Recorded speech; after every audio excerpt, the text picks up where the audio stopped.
Charles Dickens ने एक ऐसे कैदी के व्यवहार के बारे में बताया जो लंबे समय तक सलाखों के पीछे काल कोठरी में बंद रखा गया। उसकी सज़ा पूरी होने के बाद उसे आज़ाद करने का आदेश दे दिया गया। कैदी को उस अंधेरी कोठरी से बाहर खुले आसमान के नीचे लाया गया और उससे पूछा गया कि अब तुम्हें कैसा लग रहा है? क्या जेल से आज़ाद होने के बाद तुम्हें खुशी महसूस हो रही है? कैदी ने अपनी गर्दन चारों ओर घुमाई। वो इस आज़ादी से परेशान हो गया और फिर से काल कोठरी में जाने की इच्छा जताई।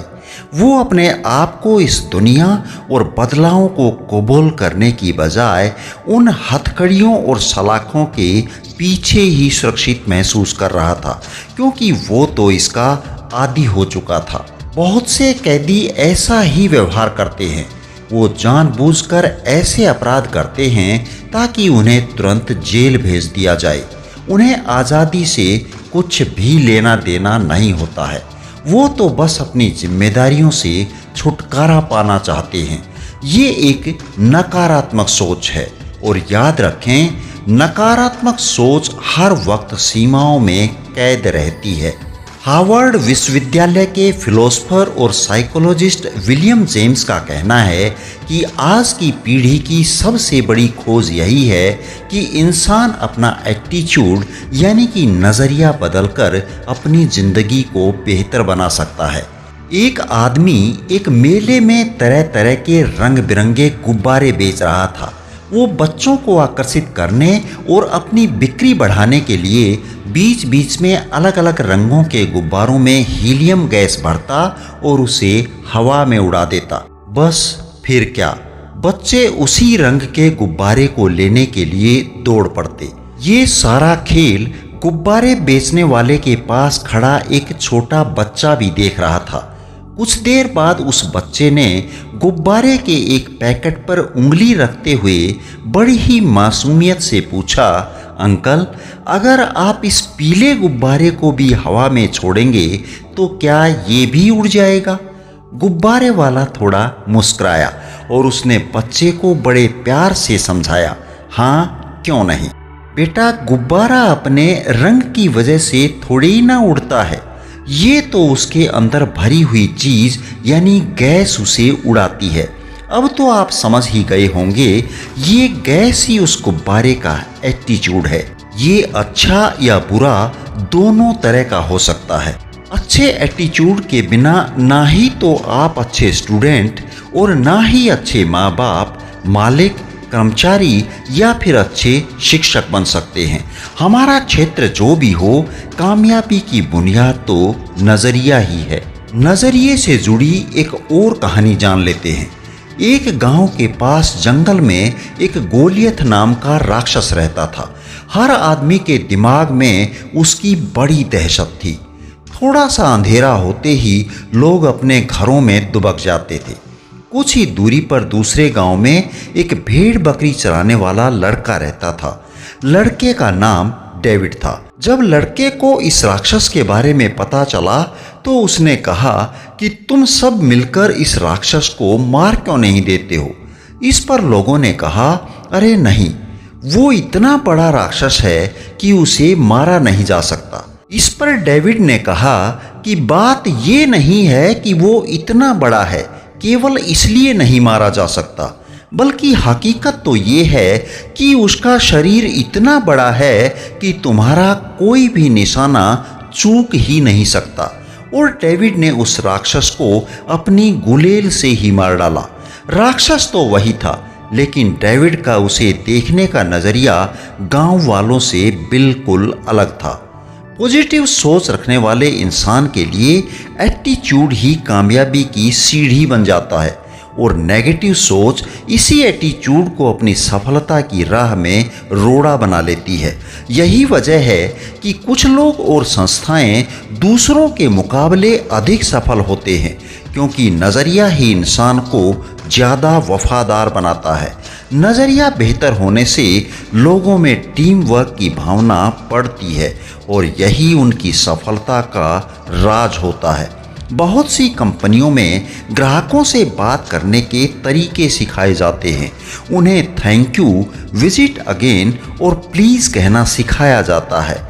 बेशक ऐसा करना कोई गलत बात नहीं है, लेकिन ये सब कहने वाले अगर नज़रिया ही सही ना रखें तो इन शब्दों का कोई मतलब ही नहीं है, बल्कि झूठी मुस्कान से तो सामने वाला चिढ़ जाता है। अगर आपके मन में सेवा करने की सच्ची भावना है तो ये बातें आपके व्यवहार में खुद ब खुद शामिल हो जाती हैं।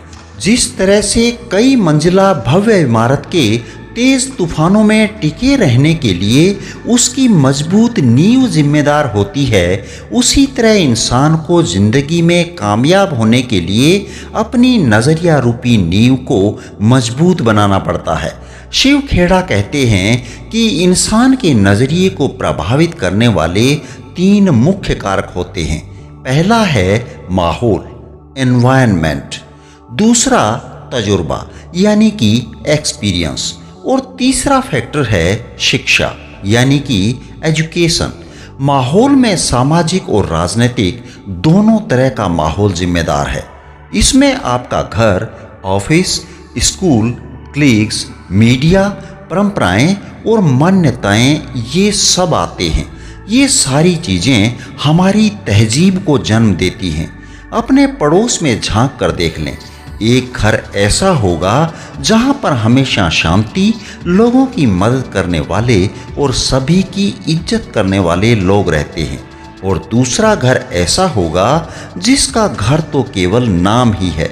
वहां पर रहने वाले लोग हमेशा कुत्ते बिल्लियों की तरह लड़ते हुए और एक दूसरे पर ताने कसते हुए नजर आएंगे। तहजीब कभी नीचे से उठकर ऊपर नहीं जाती, ये तो हमेशा ऊपर से नीचे की ओर आती है।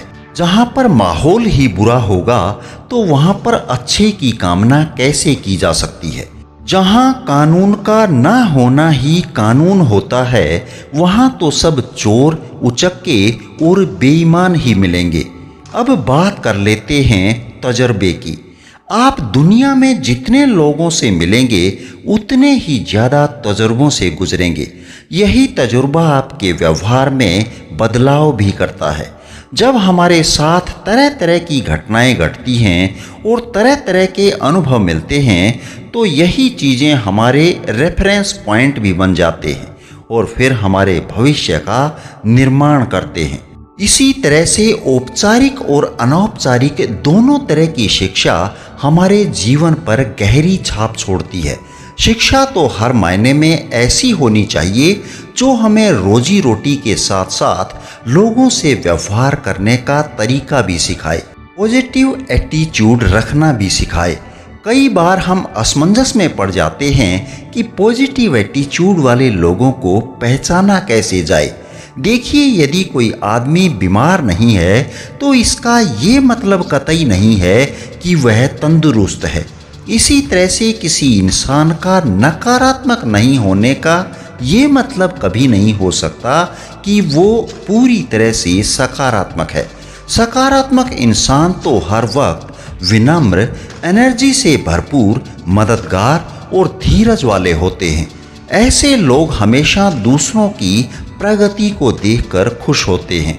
ये समाज के लिए प्रेरणा का काम करते हैं। वफादारी इनके रग रग में भरी होती है। तनाव को चुटकियों में गायब कर देते हैं और गुणवत्ता को बढ़ा देते हैं। मुझे उम्मीद है ये वीडियो आपको ज़रूर पसंद आई होगी। इस वीडियो को लाइक और चैनल को सब्सक्राइब करके आप हमारी आगे बढ़ने में मदद कर सकते हैं। यदि अभी जल्दी में हैं तो इसे सेव करके रख लें और बाद में कर दें, क्योंकि आपके समय से ज़्यादा कुछ भी ज़रूरी नहीं है। धन्यवाद। जय हिंद, जय भारत।